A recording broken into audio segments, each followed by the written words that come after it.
오늘 은혜 받으실 하나님의 말씀은 마태복음 1장 1절에서 17절까지입니다. 마태복음 1장 1절에서 17절. 제가 가진 성경으로는 신약성경 1페이지에 있습니다.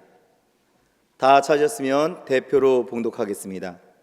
아브라함과 다윗의 자손 예수 그리스도의 계보라. 아브라함이 이삭을 낳고 이삭은 야곱을 낳고 야곱은 유다와 그의 형제들을 낳고 유다는 다말에게서 베레스와 세라를 낳고 베레스는 헤스론을 낳고 헤스론은 람을 낳고 람은 아비나답을 낳고 아비나답은 나손을 낳고 나손은 살몬을 낳고 살몬은 라합에게서 보아스를 낳고 보아스는 루색에서 오벳을 낳고 오벳은 이새를 낳고 이새는 다윗 왕을 낳으니라. 다윗은 우리아의 아내에게서 솔로몬을 낳고 솔로몬은 르호보암을 낳고 르호보암은 아비야를 낳고 아비야는 아사를 낳고 아사는 여호사밧을 낳고 여호사밧은 요람을 낳고 요람은 우시아를 낳고 우시아는 요담을 낳고 요담은 아하스를 낳고 아하스는 히스기야를 낳고 히스기야는 므낫세를 낳고 므낫세는 아몬을 낳고 아몬은 요시야를 낳고 바벨론으로 사로잡혀갈 때 요시야는 여고냐와 그의 형제들을 낳으니라. 바벨론으로 사로잡혀 간 후에 여고냐는 스알디엘을 낳고 스알디엘은 수룹바벨을 낳고 수룹바벨은 아비웃을 낳고 아비웃은 엘리야김을 낳고 엘리야김은 아소르를 낳고 아소르는 사독을 낳고 사독은 아킴을 낳고 아킴은 엘리웃을 낳고 엘리웃은 엘라사를 낳고 엘라사는 맏단을 낳고 맏단은 야곱을 낳고 야곱은 마리아의 남편 요셉을 낳았으니 마리아에게서 그리스도라 칭하는 예수가 나시니라. 그런즉 모든 대수가 아브라함부터 다윗까지 14대요 다윗부터 바벨론으로 사로잡혀 갈 때까지 14대요 바벨론으로 사로잡혀 간 후부터 그리스도까지 14대더라. 아멘. 저는 오늘 예수 그리스도의 계보에 담긴 진리, 이런 제목으로 하나님의 말씀을 함께 나누고자 합니다. 사랑하는 성도 여러분, 피는 물보다 진하다라는 속담이 있죠. 그래서 수많은 사회에서는 한 개인의 집안, 가문, 혈통을 매우 중요하게 여깁니다. 내가 누구의 아들, 누구의 손자, 누구의 증손자, 고손자입니다. 우리 아버지, 할아버지, 증조할아버지, 고조할아버지는 누구입니다. 우리 집안은 이런 집안입니다. 개인주의가 팽배한 지금 우리의 사회에서는 족보라는 게 큰 관심의 대상이 아니겠지만 고대 사회에서는 선조들의 이야기가 중요합니다. 아버지, 할아버지 이렇게 올라가는 계보가 중요합니다. 왜냐? 그게 한 사람 한 사람의 정체성, 내가 어디에 속한 누구인가를 드러내는 방식이었기 때문인 거예요. 너는 누구냐? 나는 누구의 아들입니다. 너는 누구냐? 나는 누구의 손자입니다. 이렇게 계보에 의해서 내가 누구인지를 드러낸 거예요. 이것은 마치 현대사회에서 자기의 이력서를 잘 만들어서 자기를 소개하는 것만큼이나 중요한 일이었다는 것을 우리는 알고 있어야 합니다. 마태복음의 시작 부분에는 예수님의 계보, 그분의 족보가 나옵니다. 1절부터 17절, 총 17절로 구성된 제법 긴 내용입니다. 우리에게는 이런 대목이 지루하기 때문에 건너뛰고 싶은 충동이 일어나기 쉽지만 성경을 읽을 때 이런 거 보면 이거 넘어갈까? 그럴 수 있죠. 근데 유대인들에게는 이 족보가 지루한 게 아니라 무사람의 이목을 끄는 웅장한 두두두두두 북소리, 아니면 화려한 방파를 울리는 트럼펫 소리, 빰빠밤 이렇게 작용을 할 것입니다. 유대인들은 족보가 뭐냐? 북소리가 울리고 방파의 소리가 들리는 것처럼 다가온다 이거예요. 자, 신사숙녀 여러분, 이제 여러분 관심을 집중해 주십시오. 여기를 보십시오. 여기에 아주 중요한 한 분, 여러분이 꼭 만나보셔야 할 분을 소개하려고 합니다.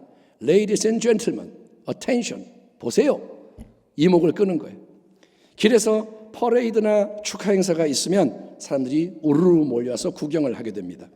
그렇게 이목을 끄는 족보가 유대인들을 매료시켰습니다. 그렇기 때문에 유대인을 위한 복음서로 알려져 있는 마태복음은 특별히 예수님의 족보로 복음의 메시지를 시작하는 것이고, 그 속에는 유대인에게만이 아니라 예수를 믿는 우리 모든 성도가 주목해야 하는 여러 가지 깊은 영적인 진리가 담겨 있습니다. 아브라함과 다윗의 자손 예수 그리스도의 계보라. 아브라함이 이삭을 낳고 이스라엘 역사에 있어서 출발점이 되는 인물은 바로 아브라함입니다. 모든 이스라엘 백성은 혈통적으로 아브라함의 후손인 것을 자랑스럽게 여겼습니다. 우리의 조상은 아브라함이야. 이게 그들의 자랑이었습니다. 그러나 하나님은 아브라함에게 세상에서 가장 위대한 복의 약속을 주시면서 한 특별한 특별한 후손을 통해서 그 복의 역사가 이 땅 위에 성취될 것을 예고하셨습니다. 아브라함에서 태어난 첫 번째 아들의 이름은 이스마엘입니다. 그는 사라의 몸종이었던 애굽 여자 하갈에게서 아브라함이 인간의 방법으로 얻은 육적인 아들입니다. 75세 나이에 하나님의 부르심을 받은 후 10년이라는 긴 세월이 흘렀건만 아내 사라를 통해 후사를 주시겠다는 하나님의 약속이 이루어지지 않자, 현실이 그렇지 않자 아브라함은 사라의 인간적인 조언에 따라서 여종 하갈을 취합니다. 그래서 태어난 아들이 이스마엘입니다.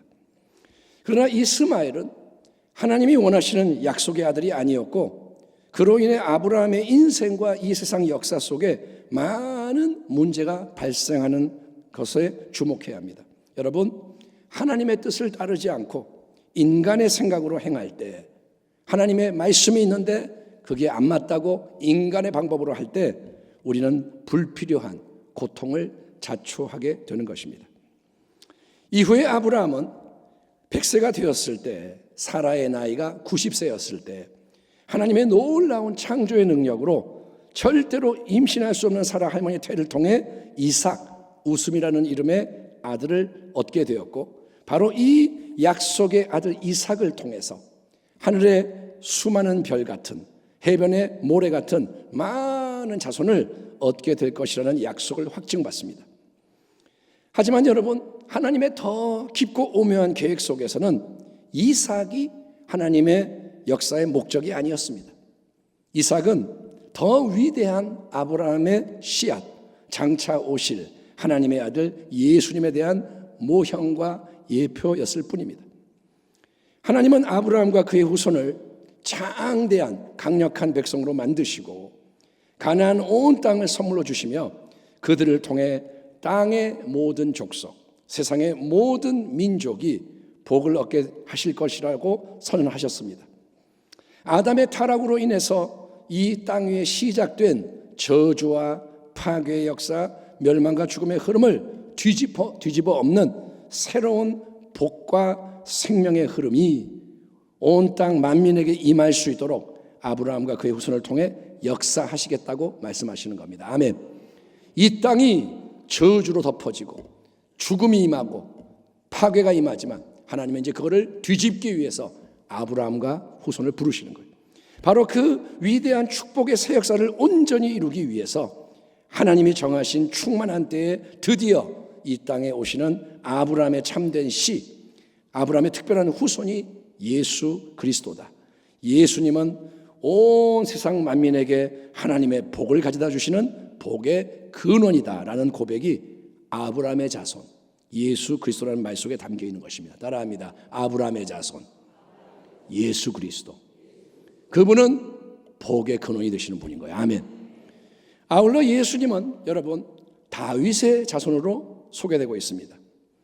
이스라엘 민족의 시조인 아브라함만큼이나 유대인들에게 중요한 신앙의 선지인 다윗은 유다 지파에 속하는 사람입니다. 베들레헴에 살던 이새의 8번째 아들, 양을 치던 목동이었습니다. 막둥이 다윗은 8번째 아들은 집안에서 주목을 받지 못한 채 천한 일을 하던 보잘것없는 아이였습니다. 넌 가서 양이나 쳐라. 그건 그 당시에 하찮은 일입니다. 그래서 선지자 사무엘이 하나님의 보내심을 받아 이새의 집 식구들을 모두 만나던 자리에 막둥이 다윗은 처음에 부름받지도 못한 채 들에서 홀로 양을 치고 있었습니다. 그러나 무사람의 외모가 아니라 중심을 보시는 하나님께서는 수많은 인생 가운데서 다윗을 하나님 마음에 합한 자로 여기셨습니다. 하나님에 대한 그의 열정, 사랑, 충성심, 순전함, 진실함, 그런 귀한 마음과 헌신을 기뻐하셔서 하나님은 다윗에게 사울왕을 대신하는 두 번째 왕의 기름 부음을 주시고 이후에 산전수전 온갖 고난 시련의 훈련을 다 통과한 다윗은 30세의 나이에 드디어 왕위에 올라서 40년 동안 이스라엘을 훌륭하게 통치했습니다. 일찍이 아브라함에게 주신 하나님의 약속이 다윗 때에 아름답게 성취되는 것을 확인할 수가 있습니다. 이스라엘 역사 속에서 다윗의 때가 뭐냐? 아브라함의 복이 이스라엘에 임하는 모습입니다. 다윗의 시대 그리고 그를 뒤이은 아들 솔로몬의 시대는 이스라엘 역사의 최전성기입니다. 정점입니다. 하나님이 전쟁에서 승리의 승리를 더해 주십니다. 주변 이방 민족 나라들을 다 굴복시키고 가장 넓은 영토, 가장 강력한 군사력, 가장 큰 부와 명성, 가장 큰 영향력을 가졌던 때가 다윗과 솔로몬의 때입니다. 12지파가 하나인 왕국, 이스라엘 통일왕국은 하나님이 함께 하시고 다스리시던 위대한 나라였습니다. 이는 이스라엘의 희망과 발전을 대표하는 최고점입니다. 그러나 그 모든 대단한 유산은 역사의 흐름 속에서 쇠하고 사라져 버립니다. 두 개의 지파만으로 구성된 남유다 왕국을 통치하던 다윗 왕국은 결국 몰락합니다. 바벨론 대제국이 여러 번 침공해 온 결과 바벨론의 왕과 귀족들과 백성이 포로로 끌려가는 비참한 유배 생활, 포로 생활이 이어지는데 이는 이스라엘 역사 속에서 모든 희망이 사라져버린 최저점, 밑바닥에 도달하는 것입니다. 바벨론 유배 이후 70년 만에 일부 포로가 고국으로 돌아오지만 이스라엘의 군주제 제대로 작동하지 못합니다. 여러분, 예수님 탄생 전 약 200년의 세월 동안 유대인들을 다스리던 왕과 여왕들은 다윗 혈통이 아니었습니다. 다윗의 가문이 아닙니다. 예수님 당시 유대 땅을 다스리던 노년의 헤롯 대왕을 우리가 압니다. 예수님 탄생할 때 헤롯 대왕이 나오잖아요. 그는 다윗 가문의 피를 물려받지 않았을 뿐 아니라 온전한 유대인도 아니었습니다. 유대인과 에돔 사람 이방인의 피가 섞인 혼혈인입니다. 단지 인간적인 수완이 뛰어나서 머리가 잘 돌아가고 아부를 잘하고 그래서 로마 제국의 환심을 사서 유대인의 왕으로 임명을 받아 행세를 하고 있었기에 이 헤롯 대왕은 자기의 왕권을 지키는 데 혈안이 돼서 가족도 의심이 가면 죽이기를 서슴지 않았던 것입니다. 자, 그런데 여기 특별히 다윗의 자손으로 소개되시는 예수님이 등장하시는 거예요. 예수님은 단순히 다윗 가문의 일원이 아닙니다. 아버지 요셉이 다윗의 집안에 속하기 때문에 예수님도 명예로운 가문에 속하는 덕을 보시는 게 아닙니다. 사실 예수님은 여러분 아브라함부터 시작해서 다윗을 거쳐 쭉 내려오는 그 전체 족보의 목표와 정점이 되시는 가장 중요한 분인 거예요. 따라합니다. 예수님은 목표가 되신다. 예수님은 그냥 한 일원이 아니에요. 그분이 목적인 거예요. 그분이 하나님의 목적인 거예요. 사무엘하 7장에서 하나님은 나단 선지자를 통해서 다윗 왕과 그의 후손들에게 영원한 왕권에 대한 약속을 주십니다. 네 집과 네 나라가 내 앞에서 영원히 보존되고 네 왕위가 영원히 견고하리라 하셨다 하라.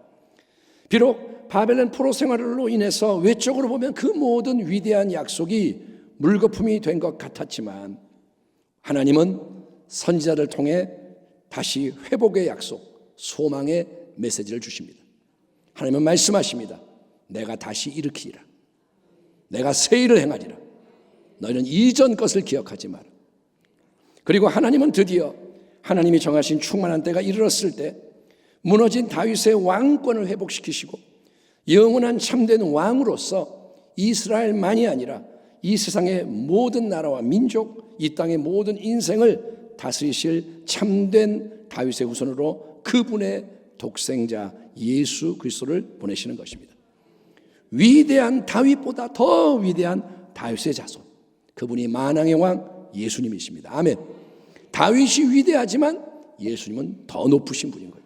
아브라함이 위대하지만 더 위대한 분이 예수님이신 거예요. 그분의 나라는 이 세상에 속하는 나라가 아닙니다.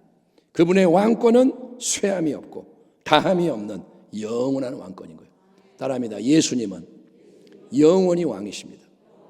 홀로 영원한 왕이십니다. 세상 나라는 섰다가 무너지고 세상의 나라는 흥했다가 망하지만 예수님의 나라는 영원하다 이거예요. 그러므로 예수님의 탄생에 대한 이야기가 시작되기 전에 먼저 아브라함과 다윗의 참된 후손이신 예수님의 긴 족보가 제시되는 것은, 자 여러분, 드디어 이스라엘이 2000년의 세월 동안 그토록 기다려온 가장 중요한 분을 소개하려고 합니다. 그분은 우리 조상 아브라함에게 약속된 참된 복의 역사의 문을 활짝 열어주시는 분이십니다. 그분은 위대한 다윗 왕에게 약속된 참된 영원한 왕의 통치권을 세우시는 분이십니다. 구약 성경에 기록된 모든 예언의 말씀을 성취하실 구원자, 이스라엘의 메시아가 바로 이분이시니 그는 예수 그리스도이십니다.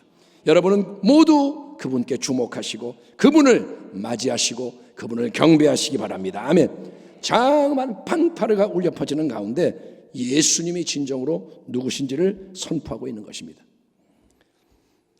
예수님의 족보에는 총 42명의 남성 이름이 등장합니다. 아브라함, 이삭, 야곱, 유다 쭉 해서 42명이 나옵니다. 그것은 이스라엘 역사 속에서 모든 세대의 이름이 기록된 게 아니라 일부는 생략되어 있습니다.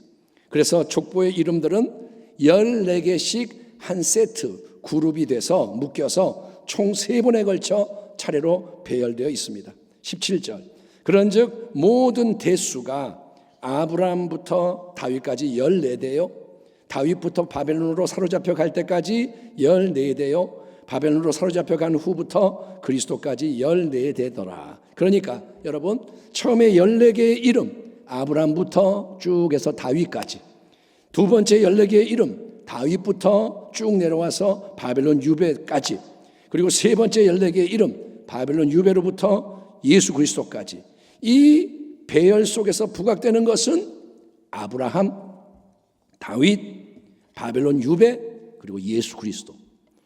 마태가 복음서를 쓰던 당시에는 여러분, 글을 읽거나 쓸 수 있는 사람이 흔치 않았습니다. 지금은 우리가 다 우리나라 대한민국은 글을 쓰고 읽잖아요. 그런데 이 고대 사회 그때 글을 쓸 줄도 모르고 읽을 줄도 몰라요. 대부분은 몇몇 특별한 사람만이 그런 능력을 가진 거고, 모든 것은 듣고 여러분 암기하는 데 익숙한 거예요. 그래서 그들은 잘 기억을 했습니다. 우리는 반면에 기억을 못하죠. 그래서 마태는 성도들이 예수님의 족보를 잘 기억할 수 있도록 중요한 이름과 사건을 뼈대로 삼아서 아브라함, 다윗, 바벨론 유배, 예수 그리스도 14개씩 이름을 세 그룹으로 제시하고 있는 것입니다.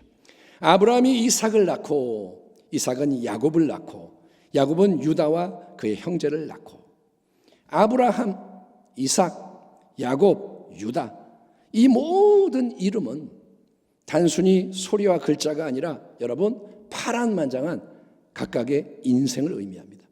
따라합니다. 이름은 인생이다. 저의 이름은 저의 인생이 되는 거예요. 누군가의 이름을 다 할 때 토마스 에디슨, 그러면 그 사람의 인생을 말하는 겁니다. 여기에 나오는 이름들은 허구의 인물이 아닙니다. 지어낸 이름이 아닙니다. 실제로 이 땅에 살았던 성경의 인물들입니다. 각 사람의 인생 여정 속에 수많은 일들이 있었습니다. 아브라함의 이야기, 이삭의 이야기, 야곱의 이야기, 수많은 일들. 형통한 날도 있고 곤비한 날도 있고 평범한 날도 있고 몸이 건조한 날도 있고, 그 모든 인생의 생사화복을 주관하시는 분이 하나님이신 거예요. 장자였던 에서 또 루벤은 장자의 지위를 빼앗깁니다. 먼저 태어났지만 장자의 자격을 잃어버립니다. 반면에 야곱과 유다가 장자의 자리에 세워집니다. 그것도 하나님의 뜻 가운데 이루어지는 일입니다. 그런 한 사람 한 사람의 인생, 안개와 같고 풀 같은 짧디 짧은 인생들이 기껏해야 80년, 70년 사는, 100년을 사는 그 인생들이 연결이 돼서 장구한 역사의 흐름을 만듭니다. 가문이 세워지고 무너지고 나라가 일어나고 사라지고 역사의 흥망성쇠를 주관하시는 분이 하나님이신 거예요.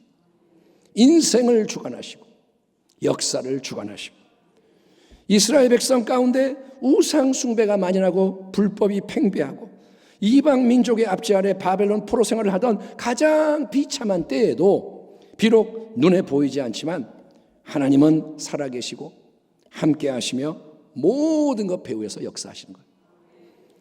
특별히 이번 한 주 동안 우리나라가 격동했습니다. 아까 얘기했죠. 비상계엄, 대통령 탄핵 표결, 그 속에도 여러분 하나님이 함께 하시며 주관한다는 진리를 굳게 믿으십시오. 어떤 일이 일어나도 하나님은 살아계시는 거예요. 그래서 하나님 편에서 충성하는 지혜자가 되기 바랍니다. 사람들이 움직이는 대로 따라가지 말고 하나님은 뭐라고 말씀하시는가, 그거를 항상 궁금해하고 하나님 편에서 충성하십시오. 마태의 족보는 하나님이 그분의 영광을 위해 수많은 인생 속에서, 역사의 흐름 속에서 일하시는 모든 게 분명한 목표, 절정을 향해 진행되고 있다는 것을 잘 보여줍니다. 유다는 다말에게서 베레스와 세라를 낳고, 살몬은 라합에게서 보아스를 낳고, 보아스는 룻에게서 오벳을 낳고, 오벳은 이새를 낳고, 이새는 다윗 왕을 낳으니라. 다윗은 우리아의 아내에게서 솔로몬을 낳고. 예수님의 족보를 쭉 읽어 내려가다가 이 구절들에서 눈에 띄는 점은 여러분, 남성들의 이름 사이에 이제 몇몇 여성들이 등장한다는 것입니다.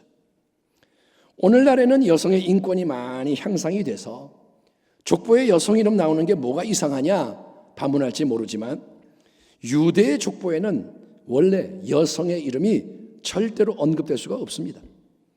그 당시에 사회에서 여성분들은 이 말 들으면 이제 기분이 나쁠 수 있지만, 그 당시에는 여성에게는 법적 권리가 없었습니다. 여성은 재산을 상속받을 수도 없고 법정에서 증언할 권리가 없습니다. 여성은 증인으로 안 세워요. 사람의 머리수를 셀 때도 유대 사회에서는 여자를 포함하지 않았습니다. 그래서 오병이어 기적에 빵을 먹은 사람의 숫자가 남성만 5,000명이다 이렇게 하는 거예요. 여성은 안 세요. 여성은 완전히 남자의 고난 아래 놓인 존재였습니다. 결혼하기 전에는 아버지의 고난 아래 놓여 있고, 결혼한 다음에 남편의 고난 아래 놓여 있는 존재, 사람이기보다는 그 당시에 물건, 소유물로 취급을 받았습니다. 그러나 여기 예수님의 족보에는 여러분 4명의 여인이 나옵니다. 더구나 그들은 어떤 여인들인가요? 여러분 한번 생각해 보세요. 이 사람들이 어떤 여인인가? 다말은 가나안 출신의 여인으로서 자기가 창녀인 척 시아버지 유다를 속여서 시아버지와 관계를 맺고 아들을 낳은 여자입니다. 사연이 있죠. 시아버지가 자기 이제 남편이 죽었는데 다른 아들을 주는 풍습을 따라 주지 않으니까 시아버지를 속여서 관계를 맺고 아들을 낳았습니다. 라합은 누굽니까? 여리고 출신의 이방 여인이요. 라합은 여리고성의 기생은 몸도 파는 여자입니다. 기생이자 창녀입니다. 우리아의 아내 밧세바는 잘 아시죠? 남편이 전쟁터에 가 있는 동안 다윗 왕과 간통죄를 지은 부정한 여인입니다. 또 과부였던 룻은 효부지만 이방족 속 모압의 여인입니다. 모압 여자. 모압 사람에 대해서 하나님은 뭐라 하냐면 그들이 하나님의 회중에 들어올 수 없다라고 말씀하셨습니다. 모압 사람은 하나님의 회중에 들어올 수 없다. 근데 왜 마태는 여러분 현숙한 여인, 예를 들면 아브라함의 아내인 사라나 이삭의 아내 리브가는 언급을 하지 않고 굳이 질타받아 마땅한 이방 여인, 간음한 여인, 이 몇 사람을 예수님의 족보에서 부각시키는 걸까요? 왜? 그 이유는 예수 그리스도를 통해서 하나님이 베푸시는 은혜는 인종과 혈통, 성별, 신분, 자격, 공로 같은 인간적인 장벽에 매이지 않는 놀라운 은혜임을 강조하기 위해서라고 생각이 됩니다. 아멘. 하나님의 자비, 긍휼에는 제한이 없습니다. 한계가 없습니다. 그래서 여러분, 남자와 여자 사이를 가로막는 견고한 장벽이 무너지는 거예요. 여자는 안 돼. 그게 아닙니다. 남자와 여자의 장벽이 무너져요. 또 유대인과 이방인 사이의 장벽도 무너지는 겁니다. 그래서 이방 여인 라합과 룻이 메시아이신 예수님의 공식 족보 안에 믿음의 선지로 자유를 얻게 되는 것입니다. 므낫세와 아몬은 유다 왕 중에 아주 나쁜 왕들입니다. 특별히 므낫세, 하나님의 치를 떠는 왕. 반면에 히스기야, 여호사밧은 선한 왕입니다. 그들이 나란히 족보에 등장하는 것, 또 밧세바, 다말 같은 죄 많은 여인들이 예수님의 고결한 어머니 마리아와 나란히 언급되는 것은 여러분, 하나님 앞에서 선한 자와 악한 자의 장벽도 무너지고 제거되는 것을 의미합니다. 따라합니다. 인간이 선해봤자 별거 아니다. 인간이 악해도 하나님은 긍휼을 베푸신다. 예, 그러니까 하나님의 사랑, 모든 사람을 포용하시는 절대적인 사랑이라는 거예요. 이 세상의 그 어떤 것도 하나님의 사랑을 막을 수 없습니다. 또 하나님의 사랑이 필요하지 않은 사람은 아무도 없습니다. 그런 하나님의 놀라운 사랑, 모든 인간적이고 세상적인 장벽을 뛰어넘는 사랑을 받은 우리 성도는 마음속에서 모든 벽과 담을 철거해야 합니다. 벽이 무너져야 돼요. 세상 속에는 차이가 있습니다. 남녀의 차이가 있고, 연령대의 차이, 세대 차이가 있고, 예? 출신지의 차이가 있죠. 너 고향이 어디냐? 같은 편이구나. 환경의 차이, 수준의 차이, 성격의 차이, 취향의 차이, 직분의 차이, 다른 점이 많이 있기 때문에 갈등 분쟁이 심각한 거예요. 하지만 그 모든 눈에 보이는 차이가 하나님 앞에서 단절의 담과 벽, 대립과 분열의 이유가 되게 해서는 안 되고, 우리는 더욱더 사랑하는 자, 참되게 예수의 사랑으로 사랑하는 자가 되어야 할 것입니다. 따라합니다. 예수의 사랑으로 사랑해야 한다. 교회는 그걸 이루는 공동체입니다. 교회 안에는 인간적인 차이가 벽이 되면 안 되는 거예요. 차이는 있어요. 성격의 차이 있어요. 환경의 차이 있어요. 근데 그게 벽이 아닌 거예요. 서로를 채워주는 거예요. 마태가 족보에서 문제 소지가 많은 여인들을 언급한 이유는 단지 하나님의 은혜만을 강조하기 위해서가 아닐 것입니다. 그 모든 여인들, 다말, 룻, 또 밧세바, 이 여인들은 처녀의 몸으로 예수님을 잉태하고 출산한 마리아 배후에도 하나님이 특별하게 놀랍게 역사하고 계심을 깨달으라고 우리를 준비시켜 주는 것입니다. 야곱은 마리아의 남편 요셉을 낳았으니 마리아에게서 그리스도라 칭하는 예수가 나시니라. 마리아에게서. 예수님 당시에 많은 유대인들은 여러분, 예수님의 출생에 이상한 점이 있다는 사실을 알고 있었습니다. 그러니까 예수님이 아버지 요셉과 어머니 마리아 사이에서 정상적으로 태어난 아들이라고 생각하지 않았다는 거예요. 다윗의 후손이었던 목수 요셉, 그리고 같은 동네의 처녀 마리아는 정혼한 사이였습니다. 이게 뭐냐? 그들은 함께 살진 않았지만 법적으로는 부부 사이인 거예요. 하지만 둘이 같이 잠자리를 아직 가질 수 없었던 기다림의 기간 가운데 있었기에, 정혼한 기간에는 각자 아버지 집에서 머물고 있었으니까 같이 안 살죠. 근데 그 기간에 인간적으로는 마리아가 임신하는 게 불가능하죠. 만약에 마리아가 임신을 했다면 그거는 부정한 성관계를 통해 가졌다는 오해와 비난을 피할 수가 없는 것입니다. 그래서 예수님이 마리아가 어떤 로마 병사로부터 임신하게 된 사생아라는 소문이 퍼지기도 했습니다. 예수님, 그 사람 마리아가 로마 병사하고 짝짝꿍해가지고 낳은 아들이래, 이런 소문이 퍼졌다는 거예요. 그러니까 되게 마태는 이렇게 말씀하고 있는 것입니다. 마리아가 부정한 여인이라고 비난을 받고 예수님이 사생아라고 오해를 받을지 모르지만, 하나님은 메시아 예수님의 족보에 나오는 여러 여인들, 다말, 라합, 룻, 밧세바 같은 죄인들도 사용하셔서 위대한 일을 이루시는 하나님이잖아. 하나님의 은혜와 능력은 무한하고 청량할 수가 없지. 인간이 보기에는 이상하게 보이는 방법을 사용하셔서 하나님은 우리를 놀라게 만드시지. 바로 그런 은혜와 능력으로 하나님은 마리아를 통해서, 처녀를 통해서 메시아이신 예수님을 탄생하게 하신 거야. 아멘 합시다. 아멘. 우리가 성탄절과 관련된 여러 이야기를 통해 알고 있는 것처럼 예수님의 탄생은 전무후무한 방식으로 이루어진 하나님의 새 창조의 역사인 거예요. 보통 아기는 인간 부모, 아버지와 어머니의 육체적 관계를 통해 이 땅에 태어납니다. 그것은 노년의 사라가 이삭을 낳은 기적에서도 마찬가지인 거예요. 사라가 아이를 뵌 게 기적이지만 거기에 아브라함이 들어가는 거예요. 모든 아기는 남자의 정자와 여자의 난자가 결합돼서 탄생하는 생명체입니다. 하지만 우리 예수님은 그게 아니라 오직 성령의 능력으로 처녀 마리아에게 잉태되십니다. 천사가 대답하여 이르되 성령이 내게 임하시고 지극히 높으신 이의 능력이 너를 덮으시리니 이러므로 나실 바 거룩한 이는 하나님의 아들이라 일컬어지리라. 아멘. 예수님은 하나님의 아들이신 거예요. 그분이 육신을 입고 이 땅에 오시는 거예요.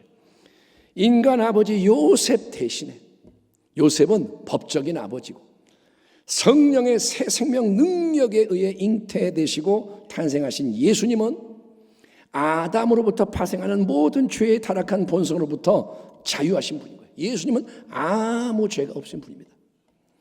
우리와 똑같이 유혹을 받으셨습니다. 시험을 당하셨습니다. 그래서 우리를 이해하십니다.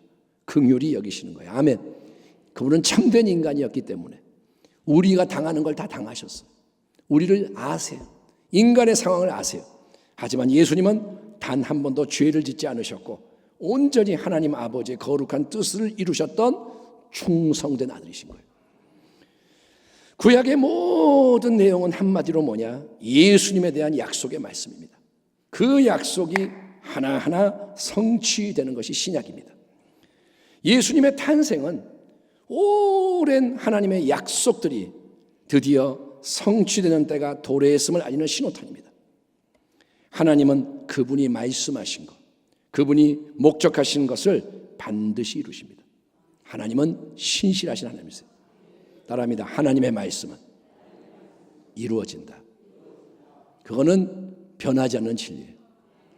동시에 예수님의 탄생은 완전히 새롭고 다른 뭔가가 시작되고 진행되는 것을 보여주는 거예요. 완전히 새로운 일이 일어나는 거예요. 하나님은 전능하신 하나님이십니다. 항상 더 큰 은혜와 진리를 나타내시는 가운데 우리를 놀라게 하시는 분이 하나님이세요. 우리가 신앙생활을 잘한다면 오히려 매일매일 놀라며 살아야 돼요. 하나님, 이런 일은 처음 봐요. 이거는 뭐예요? 이것도 하나님이 하시는 거네요. 우와! 맨날 놀래야 돼. 아이고, 맨날 사는 게 그렇죠. 그게 아니라 매일매일 더 큰 은혜. 따라합니다. 더 큰 은혜. 더 큰 은혜를 받으니까 놀라는 거죠. 그래서 모든 영광과 찬송과 경배가 계속 오직 그분께 올려져야 하는 것입니다. 예수님은 이스라엘의 왕으로 이 땅에 오셨습니다. 동시에 그분은 이스라엘만이 아니라 온 세상의 왕으로서 세상의 빛을 비추기 위해 오신 분이십니다. 그 예수님을 우리가 참되게 믿을 때 그런즉 누구든지 그리스도 안에 있으면 새로운 피조물이라 이전 것은 지나갔으니 보라 새 것이 되었도다. 우리는 아담에게 속하는 타락한 인류의 족보로부터 이제 예수님께 속하는 새로운 영적인 생명의 족보로 존재하신 분이 옮겨지게 되는 거예요. 우리의 족보가 바뀌는 거예요. 그래서 우리는 참된 아브라함의 자손인 예수님을 통해서 아브라함의 자손의 대열에 합류를 하고 아브라함에게 약속됐고 예수님을 통해 성취된 풍성한 복을 누리고 나눌 수 있는 인생이 되는 것을 믿으시면 아멘 하시기 바랍니다. 따라합니다. 예수님 덕분에 수지 맞았다. 그거예요. 예수를 믿기 때문에 족보가 바뀌는 거예요. 우리가 아브라함의 자손이 되는 거예요. 또한 우리는 참된 다윗의 자손 되시는 예수님을 믿음으로써 그분의 영원한 절대적인 왕권에 참여하게 되는 것입니다. 그러나 너희는 택하신 족속이요 왕 같은 제사장들이요 거룩한 나라요 그의 소유가 된 백성이니 이는 너희를 어두운 데서 불러내어 그의 기이한 빛에 들어가게 하신 이의 아름다운 덕을 선포하게 하려 하심이라. 너희는 세상의 빛이라. 이같이 너희 빛이 사람 앞에 비치게 하여 그들로 너희 착한 행실을 보고 하늘에 계신 너희 아버지께 영광을 돌리게 하라. 아멘. 만왕의 왕이신 예수님의 이름은 하늘과 땅의 모든 권세가 굴복하는 충만한 권세의 이름인 거예요. 예수의 이름 앞에 모든 게 무릎을 꿇게 돼 있어요. 예수의 이름을 사랑하십시오. 그 이름은 권세입니다. 우리는 그 놀라운 예수 이름의 권세를 믿음을 통해 합법적으로 사용하는 가운데 어두운 죄악 세상을 주님과 함께 변화시키도록 초대받은 사람들입니다. 우리는 초대를 받았어요. 너희는 왕 같은 제사장들이다. 너희는 제사장으로서 기도하고 왕같이 다스리고 아멘. 생육하고 번성하여 땅에 충만하라 정복해라 다스려라. 하나님이 인간을 지으셨을 때 주셨던 그 사명을 이제 이루라는 거예요. 이러므로 내가 하늘과 땅에 있는 각 족속에 이름을 주신 아버지 앞에 무릎을 꿇고 비노니 그의 영광의 풍성함을 따라 그의 성령으로 말미암아 너희 속사람을 강건하게 하시오며 믿음으로 말미암아 그리스도께서 너희 마음에 계시게 하시옵고 너희가 사랑 가운데서 뿌리가 박히고 터가 굳어져서 능히 모든 성도와 함께 지식에 넘치는 그리스도의 사랑을 알고 그 너비와 길이와 높이와 깊이가 어떠함을 깨달아 하나님의 모든 충만하신 것으로 너희에게 충만하게 하시기를 구하노라. 우리 가운데서 역사하시는 능력대로 우리가 구하거나 생각하는 모든 것에 더 넘치도록 능히 하실 이에게 교회 안에서와 그리스도 예수 안에서 영광이 대대로 영원 무궁하기를 원하노라. 아멘. 아멘 합시다. 아멘. 예수님의 오심을 기다리는 대림절 기간에 예수님의 계보에 담긴 영적 진리를 살펴보았습니다. 영원하신 하나님은 이 땅의 모든 인생과 역사 속에서 약속의 말씀을 온전히 이루어 가시는 하나님이십니다. 하나님의 이름이 거룩히 여김을 받으시며 하나님의 나라가 더욱더 임하고 하나님 아버지의 뜻이 하늘에서 이루어진 그대로 이 땅 위에 이루어지기를 간구하는 마음으로 아브라함과 다윗의 자손으로 이 땅에 오시고 모든 걸 이루신 주님의 충만한 진리를 묵상하며 기도하고 순종하는 연합 가운데 계속 더 큰 은혜, 더 큰 승리를 향해 힘차게 전진하는 복된 교회, 복된 성도가 다 되시기를 주님의 이름으로 축원합니다. 아멘. 기도하겠습니다. 하나님 감사합니다. 성경에는 하나님의 진리가 가득합니다. 진리를 깨닫는 지혜를 주시옵소서. 우리의 눈을 열어 빛을 보게 하시고 우리의 귀를 열어 성령이 하시는 말씀을 듣게 하여 주시옵소서. 예수님의 계보에 담겨있는 많은 진리에 대해서 더 깨닫게 하여 주시옵시고 진정으로 그리스도가 누구이신지를 알아서 주님께 입맞추는 자가 되게 하여 주옵소서. 하나님의 아들에게 입맞추는 자가 되고 복종하는 자가 되고 그래서 모든 것을 예수 안에서 얻는 지혜자가 되게 하여 주옵소서. 어려울 때를 만났기에 바로 서기 원합니다. 잘 달려가기 원합니다. 우리에게 은혜의 힘을 더하여 주옵소서. 예수님의 이름으로 기도하옵나이다. 아멘.